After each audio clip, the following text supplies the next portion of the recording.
অন্তর্বর্তী সরকারকে কোনোভাবে ব্যর্থ হতে দেয়া যাবে না বলেন তারেক রহমান।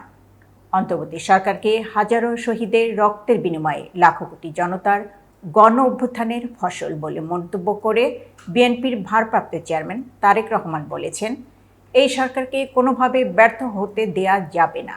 তবে তিনি বলেন, অন্তর্বর্তী সরকার যাতে নিজেরাই নিজেদের ব্যর্থতার কারণ না হয়ে দাঁড়ায় সে ব্যাপারে তাদেরও সতর্ক থাকতে হবে। মঙ্গলবার বিকেলে রাজধানীর নয়াপল্টনে আন্তর্জাতিক গণতন্ত্র দিবস উপলক্ষে আয়োজিত এক সমাবেশে তিনি একথা বলেন।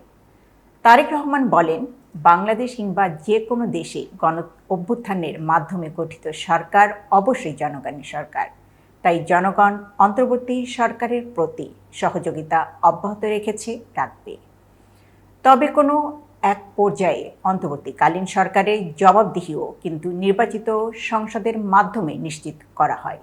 সুতরাং জনগণের রাজনৈতিক ক্ষমতায়নের মাধ্যমে একটি নির্বাচিত সংসদ এবং সরকার প্রতিষ্ঠায় অন্তর্বর্তী সরকারের সব সংস্কার কার্যক্রমের প্রথম এবং প্রধান টার্গেটও হওয়া জরুরি।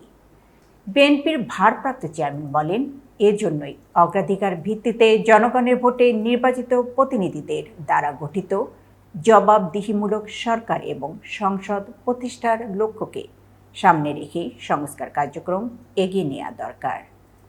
কারণ জনগণের রাজনৈতিক ক্ষমতায়ন ছাড়া সংস্কার কার্যক্রমের প্রতিক্রিয়ায় জনগণের সরাসরি সম্পৃক্ততা ছাড়া উন্নয়ন, গণতন্ত্র বা সংস্কার কোনোটি টেকসই ও কার্যকর হয় না।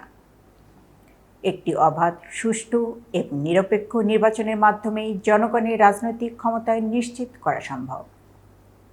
নির্বাচনের লক্ষ্যে অগ্রাধিকার ভিত্তিতে সংস্কার কার্যক্রম হাতে নেওয়ার কথা উল্লেখ করে তারেক রহমান বলেন, অন্তর্বর্তী সরকার ইতিমধ্যে বেশ কিছু ক্ষেত্রে সংস্কার কার্যক্রম হাতে নিয়েছে। তবে নির্বাচন কমিশন জনপ্রশাসনের সংস্কার এবং আইন শৃঙ্খলা রক্ষাকারী বাহিনীকে সক্ষম এবং উপযুক্ত গড়ে তুলতে অগ্রাধিকার ভিত্তিতে পদক্ষেপ নিতে হবে। বিএনপি মনে করে, অন্তর্বর্তী সরকার এজেন্ডা সেটিংয়ের ক্ষেত্রে অগ্রাধিকার নির্ধারণ করতে না পারলে গণ অভ্যুত্থানের সাফল্য ব্যাহত করতে ষড়যন্ত্রকারী চক্র নানা সুযোগ গ্রহণ করতে পারে। এর কিছু আলামত ইতিমধ্যে স্পষ্ট হয়ে উঠেছে বলেও তিনি মন্তব্য করেন। এতক্ষণ বার্তা বৈঠকের সাথে থাকার জন্য ধন্যবাদ। নতুন নতুন তথ্য ও সংবাদ পেতে বার্তা বৈঠকের ইউটিউব চ্যানেল ও ফেসবুক পেজের সাথে থাকুন।